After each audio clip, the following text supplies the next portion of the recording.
Bonjour et bienvenue, je suis Géraldine Massard, sophrologue, massothérapeute et maître Reiki. J'espère que vous allez bien et que vous prenez bien soin de vous et de ceux que vous aimez. Aujourd'hui, une vidéo pour parler de l'importance de se retrouver avec des personnes qui nous ressemblent, avec les personnes qui font partie de notre famille d'âme.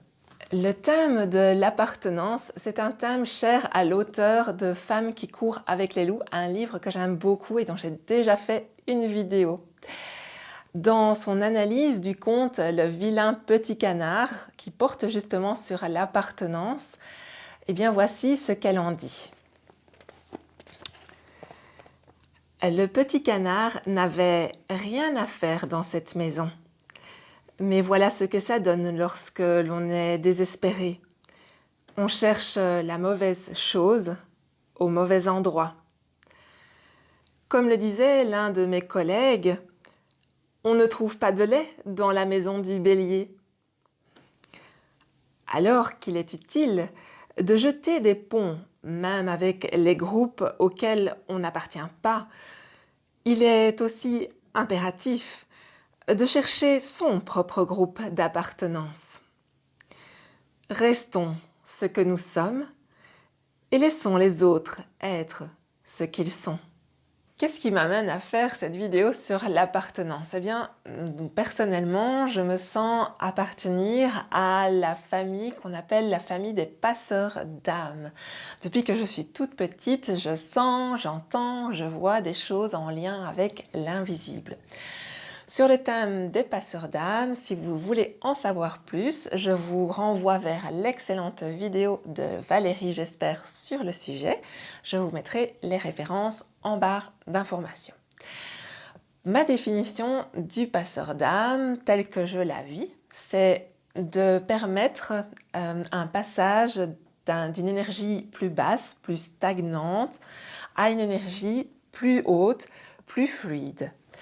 Soit avec les vivants, et donc j'accompagne des personnes qui se sentent à un moment donné de leur vie un petit peu bloquées, dans une énergie plus stagnante, soit qu'elles soient en burn-out, en perte de sens dans un travail, en séparation, qu'elles traversent une maladie comme un cancer, qu'elles soient vraiment un tournant de leur vie et qu'elles aient besoin d'accompagnement pour passer à un niveau supérieur. Et c'est vraiment ça que je fais, je les amène avec l'accompagnement à un niveau d'énergie supérieur qui leur permet de trouver leur propre solution pour aller vers une vie plus fluide, plus joyeuse, plus remplie d'amour, plus authentique. Pour les personnes décédées, cet accompagnement se fait également pour permettre à l'âme qui serait restée à un niveau d'énergie plus bas, qui ne serait pas passée dans la lumière, soit de passer directement dans la lumière si elle est prête au moment où je lui propose mon aide de le faire, soit si elle n'est pas encore prête, en tout cas de lui permettre d'accéder à un niveau supérieur, et ce sera peut-être moi plus tard qui permettrai le passage à ce niveau vers la lumière ou un autre passeur d'âme.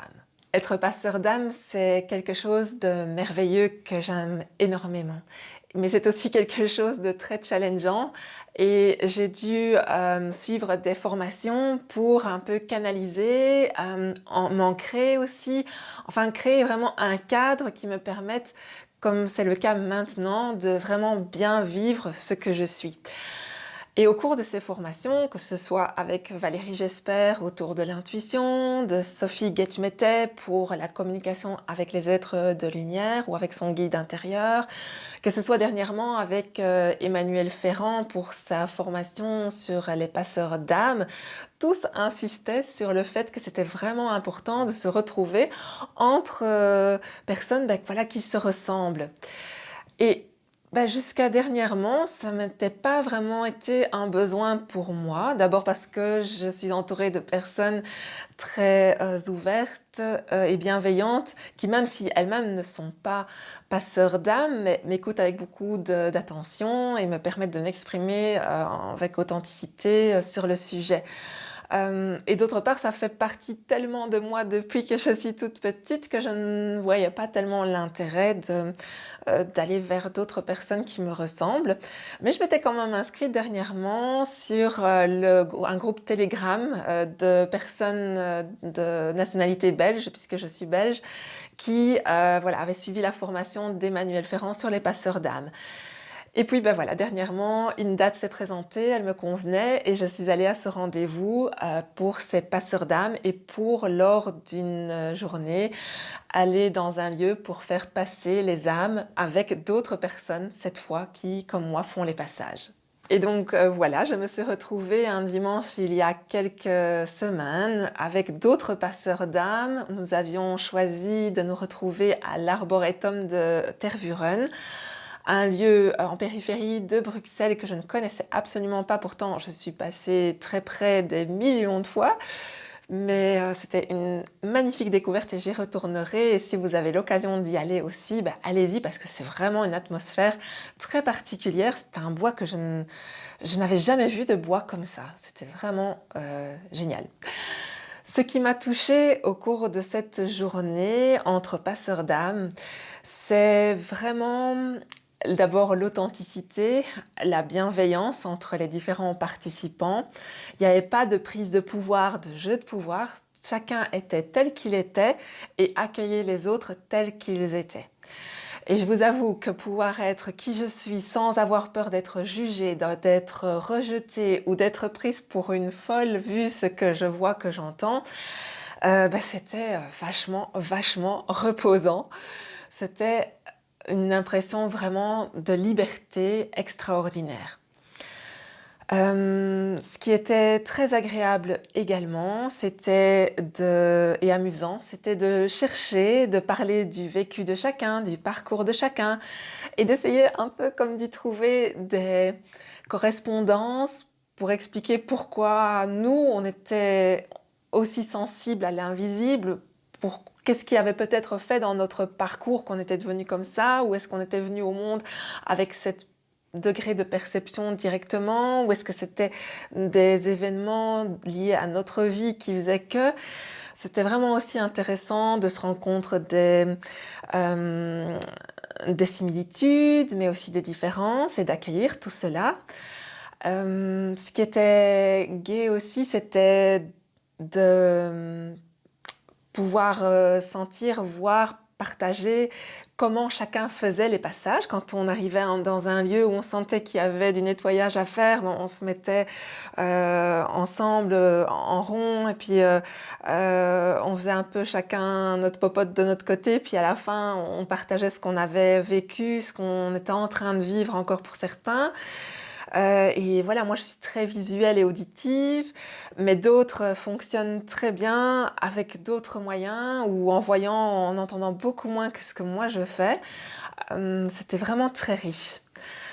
C'était très riche aussi de découvrir des personnes qui sont passeurs d'âme et qui ont aussi d'autres cordes à leur arc. Notamment, dans le groupe, il y avait un monsieur qui était sensible aux énergies des esprits de la nature. C'est pas quelque chose qui, moi, m'attire ou auquel je suis sensible, mais voilà, je lui ai demandé de m'expliquer ce qu'il voyait, ce qu'il sentait. Et puis, moi, de voir, tiens, mais est-ce que je sens ou pas? Des fois oui, des fois pas du tout.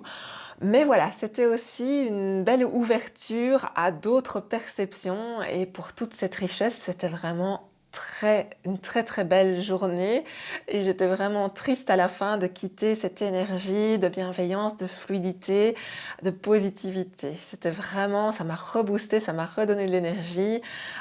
C'était vraiment une belle journée. Et vous, avez-vous, comme j'en avais, des hésitations à chercher, à trouver, à rejoindre des personnes de votre famille d'âme?